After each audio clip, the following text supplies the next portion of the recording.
Bismillahirrahmanirrahim. Assalamualaikum warahmatullahi wabarakatuh. Alhamdulillahirabbil alamin wa bihi nasta'in ala umri dunya waddin. Wassalatu wassalamu ala asyrafil anbiya'i wal mursalin sayyidina wa maulana Muhammadin wa ala alihi wa ashabihi rasulillahi ajma'in, amma ba'd. Pesan Ramadan PB Win Sumatera Utara tampil kali ini untuk membicarakan bagaimana sesungguhnya kita berinteraksi dengan Al-Quran. Yang menjadikan bulan Ramadan itu mulia, salah satunya adalah Al-Quran diturunkan di dalamnya. Syahrul Ramadan alladzi unzila fihi Al-Quran hudal linnas wa bayyinatin minal huda wal furqan.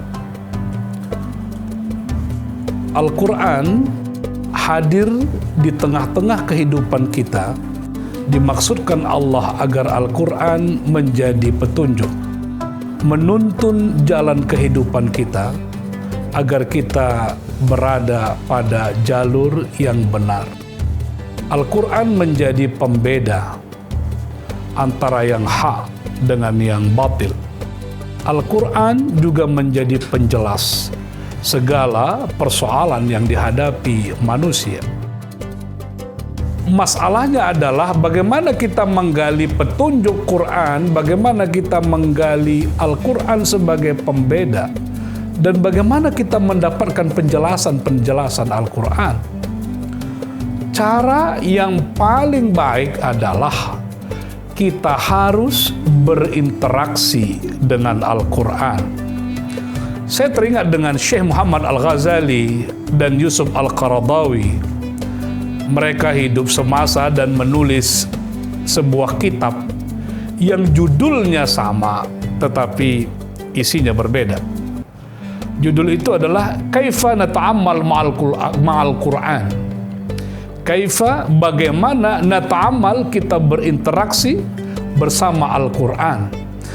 Kata interaksi, kata nata'ammal meniscayakan intensitas, meniscayakan kekerapan kita untuk bersama Al-Quran. Pada era digital saat ini, kebersamaan dengan Al-Quran inilah yang amat sulit dilakukan umat Islam. Kecuali orang-orang khawas, kecuali orang-orang tertentu saja. Bapak Ibu sekalian, teman-teman, coba perhatikan berapa waktu yang kita lepaskan, berapa waktu yang kita gunakan, berapa waktu yang kita pakai untuk memegang gadget kita, memegang smartphone kita, untuk berinteraksi dengan media sosial, lalu bandingkan dengan waktu yang kita pakai bersama Al-Quran. Bahkan pada wilayah-wilayah yang sebenarnya menjadi murni persoalan agama, tapi kita masih sibuk dengan gadget kita, masih sibuk dengan handphone kita, masih sibuk dengan WhatsApp kita. Khatib mulai berkhutbah, masih ada orang yang menggunakan gadgetnya. Ceramah Ramadan, masih ada orang yang masih berinteraksi lewat WhatsApp dan sebagainya. Inilah yang sesungguhnya kalau kita pakai dengan bahasa yang sentimental, Al-Quran itu cemburu dengan handphone kita. Al-Quran itu cemburu dengan gadget kita karena waktu kita lebih lama bersama mereka ketimbang bersama Al-Quran. Oleh karena itu, bulan Ramadan ini adalah momentum yang terbaik untuk kembali berinteraksi kepada Al-Quran, karena memang Al-Quran itu adalah Al-Maidah. Kalau kita meminjam istilahnya Pak Quraisy, adalah hidangan yang diberikan Allah kepada kita untuk kita santap, yang isinya semuanya membawa kebaikan dalam kehidupan kita. Bagaimanapun bentuk interaksi itu, tetap saja sepanjang kita bersama Al-Quran akan membawa kebaikan-kebaikan. Paling tidak kita bisa menyebut 3 model interaksi bersama Al-Quran itu. Yang pertama adalah interaksi lafziyah. Ini adalah orang yang berhubungan dengan Al-Quran dengan menjadikan Al-Quran sebagai al-qiraah, sebagai bacaan. Dia baca Quran, dia tadarus Al-Quran, dia tahsin Al-Quran, bahkan tingkat yang lebih tinggi lagi, dia menghafal Al-Quran. Ini model interaksi pertama yang disebut dengan interaksi lafziyah. Al-Quran menjadi objek bacaan, tapi percayalah, apapun yang kita baca dari Al-Quran itu, lepas dari pemahaman terhadap maknanya, tetap ada kebaikan. Setiap satu huruf ada pahalanya, setiap kalimat ada pahalanya. Tapi jauh lebih penting dari sebatas pahala adalah orang yang membaca Al-Quran tanpa disadarinya akan mendapatkan ketenangan karena dia sedang berdialog dengan Allah Subhanahu wa Ta'ala. Banyak orang yang tadarus pada bulan Ramadan, bagus. Kita tinggalkan smartphone gadget kita sementara kita berikan perhatian yang serius terhadap Al-Quran. Model kedua, kita menyebutnya interaksi yang bersifat mistik. Saya tidak terlalu yakin dengan istilah ini, tapi saya ingin mengatakan orang yang seperti ini menjadikan Al-Quran itu memiliki power, memiliki kekuatan untuk sesuatu yang bisa menghadang di luar dirinya. Makanya kita mendengar amalan bagaimana orang mengamalkan ayat kursi untuk mengusir setan, bagaimana orang mengamalkan ayat 1000 dinar supaya dagangannya laris, bagaimana orang mengamalkan surah Maryam agar kelahiran putra-putrinya berjalan dengan lancar. Silakan saja. Apapun yang mau kita gunakan Al-Quran untuk kepentingan kita, itu juga menjadi sebuah kebaikan. Bukankah Al-Fatihah sebagai Ummul Quran itu menjadi syifa, menjadi obat? Bukan saja obat yang bersifat nafsani, tapi juga obat yang bersifat fisik. Tapi kuncinya memang orang harus yakin dengan apa yang dia lakukan. Silakan, itu juga absah. Cara kita berinteraksi Al-Quran, walaupun dengan model ini, kerap kali orang akan memilih ayat-ayat tertentu lalu mengabaikan ayat-ayat yang lain. Kenapa orang tiap malam baca surah Yasin, tidak surah-surah yang lain? Karena surah Yasin memiliki sesuatu. Silakan. Itu juga jauh lebih bagus ketimbang dia dimanipulasi oleh handphone, gadget, dan smartphone-nya itu sendiri. Dan yang terakhir adalah pola interaksi Al-Quran yang kita sebut dengan interaksi yang bermuatan analisis terhadap ayat-ayat Al-Quran.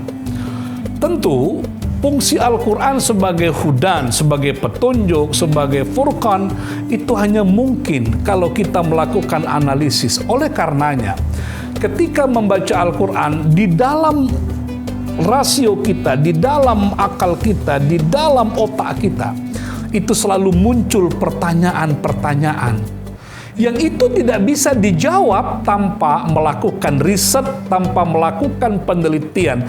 Inilah titik terpenting dari berinteraksi dengan Al-Quran. Misal, kita baca wattini wazaitun wa turi sinina wa hadzal baladil amin. Kenapa Allah sebut buah tin? Kenapa Allah sebut buah zaitun? Pada surah Al-Waqiah Allah berfirman wa talhim mamdud, pisang yang bersusun-susun.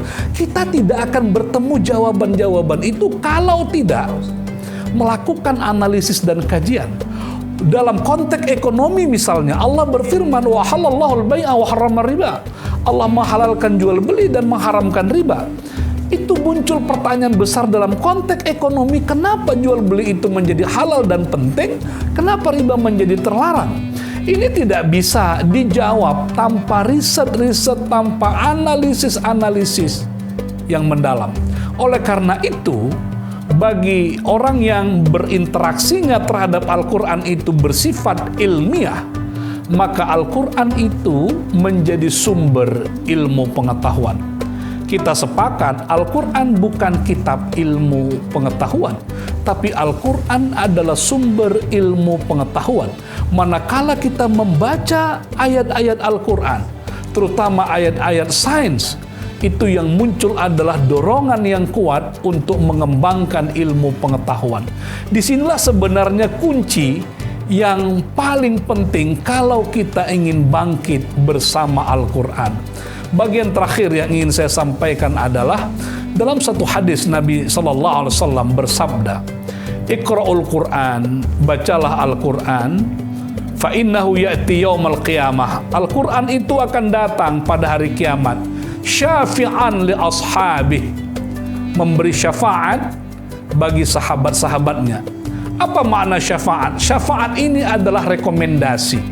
Bayangkan ketika di hari akhirat nanti Al-Quran di samping Rasulullah sallallahu alaihi wasallam berbicara kepada Allah, ya Allah, inilah hambamu yang tidak pernah lekang dariku, inilah hambamu yang selalu membacaku, inilah hambamu yang selalu menelaahku. Itulah yang dikatakan Al-Quran kepada Allah. Al-Quran yang bicara, bukan kita yang mempromosikan diri kita. Itu makna syafi'an, memberi syafaat. Tapi ada catatan di situ, li ashabi. Al-Quran akan memberikan syafaat bagi sahabat-sahabatnya. Pertanyaan besarnya adalah, apakah kita ini sudah menjadi sahabat Al-Quran? Kita tak bisa jawab, tapi tanya Al-Quran sendiri. Tapi sekedar membandingkan, bolehlah kita lihat kontak WhatsApp kita. Lihatlah nama-nama, lihatlah nomor-nomor kontak yang di atas. Mengapa ada yang di atas? Paling atas, di bawah, dan seterusnya. Tapi coba turun terus ke bawah, kita juga akan menemukan nama kawan-kawan kita yang jauh di bawah. Kenapa bisa seperti itu? Itu sebenarnya menunjukkan intensitas kita dalam berkomunikasi. Kira-kira dalam pandangan Al-Quran, nama kita ini berada pada urutan yang keberapa? Kalau kita tidak pernah bersentuhan, berinteraksi, berdialog, bagaimana mungkin kita menjadi sahabat Al-Quran? Alih-alih menjadi sahabat, kita pun tak berteman dengan Al-Quran itu. Yang paling menyakitkan ternyata hidup kita, usia kita lebih banyak kita habiskan untuk mengurus benda, gadget, smartphone yang tidak pernah lekang dari kita. Mari Ramadan yang agung ini kita perbaiki relasi kita, hubungan kita, interaksi kita dengan Al-Quran, sehingga dengan itu kita mengundang rahmat Allah Subhanahu wa Ta'ala. Mohon maaf atas segala kekurangan.